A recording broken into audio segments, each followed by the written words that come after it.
We are back working on problem 7.35, and we are going to work on part 2, allocating these support departments sequentially. So to do a sequential allocation means you're going to allocate, pick one that's going to be allocated first, then second. If you had more, third, fourth, so on. So you have to pick some way.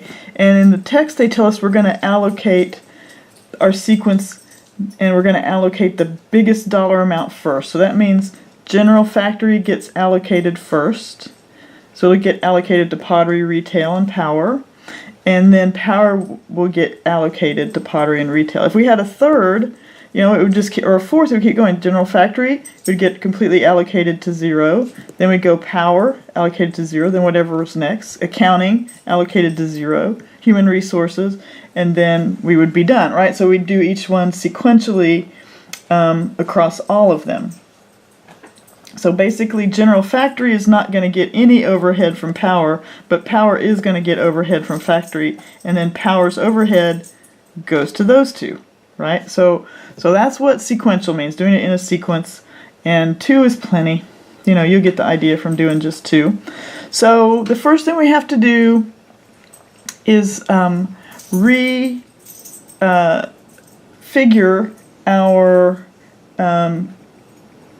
proportions, right? Because when we did direct, we just proportioned pottery and retail, right? But now we're going to split general factory across retail, pottery, and power. So we have to figure that out, all right? And we are going to do that right now. All right, so our allocations, we're going to be doing power, general factory, pottery, and retail. All right, and machine hours and square footage. Right, same thing as before. You may recall us doing the proportions for just pottery and retail.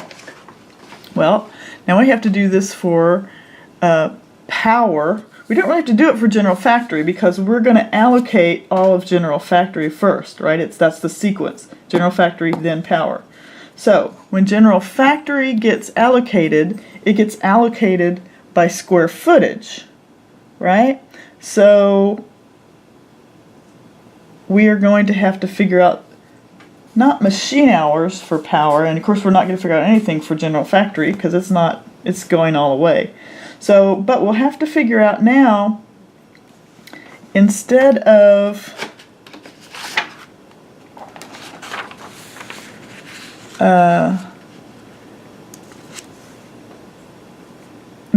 using our 69, 31, and 40/60, we're going to have to refigure that. All right. So we're not going to figure machine hours for these two because general factory gets, because power gets allocated based on machine hours. So it's not going to get allocated to itself, and nothing's going to get allocated to general factory because it's first in the sequence. So we still have pottery and retail at 69% and 31%. So when we allocate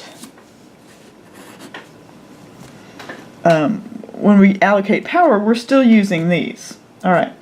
Now, when we allocate general factory, power is going to get some of that now.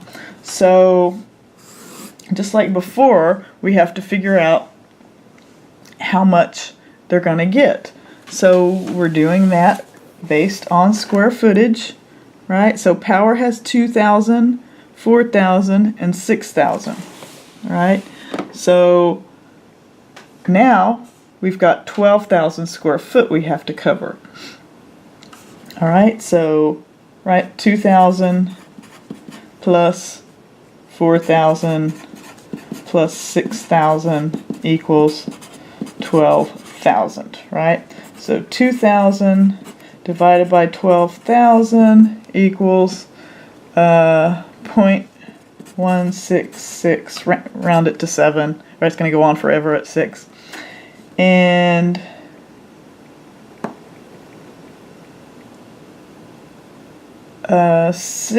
4,000 divided by 12,000 equals 0.3333. It's going to go on forever, so we'll just stop there.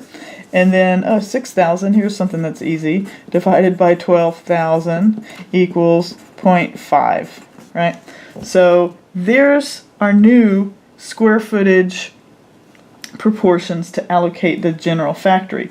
So we've got for power 0.1667, for pottery we've got 0.3333, and for retail 0.5. Alright, so that's what we are going to use to allocate the general factory. So to allocate general factory, it is 0.1667 times the 160, right?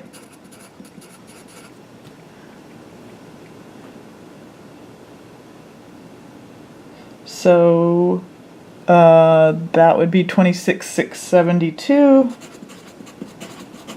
So we're going to allocate to general factory that 26,672.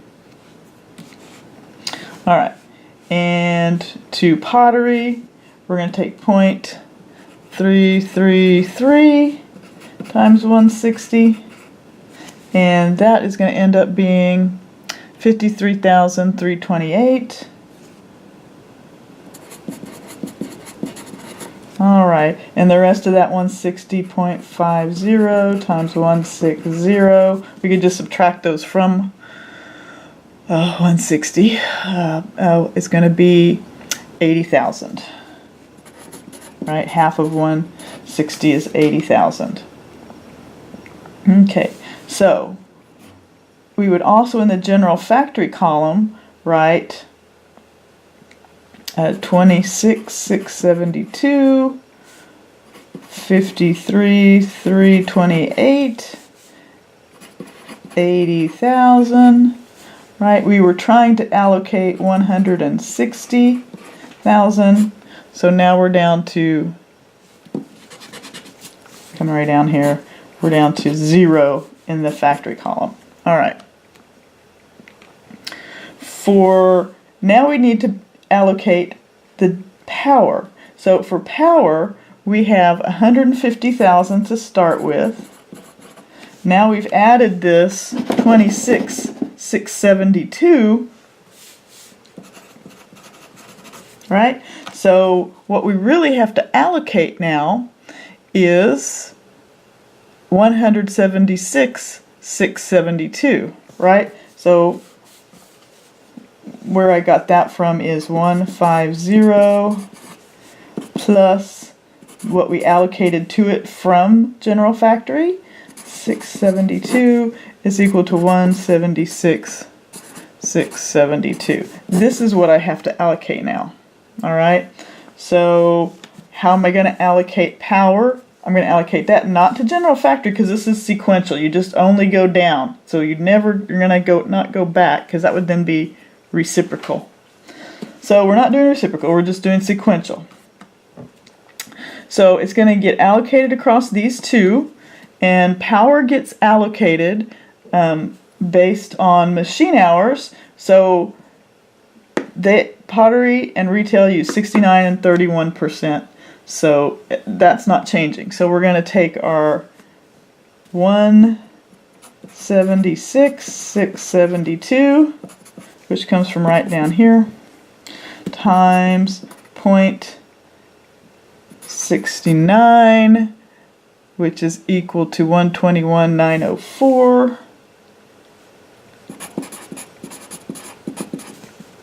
And we'll take that out of here, 121,904.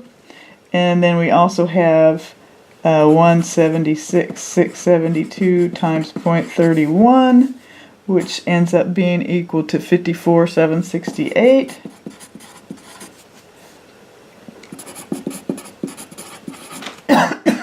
Excuse me. So now this column is equal to 0, so we've allocated all that.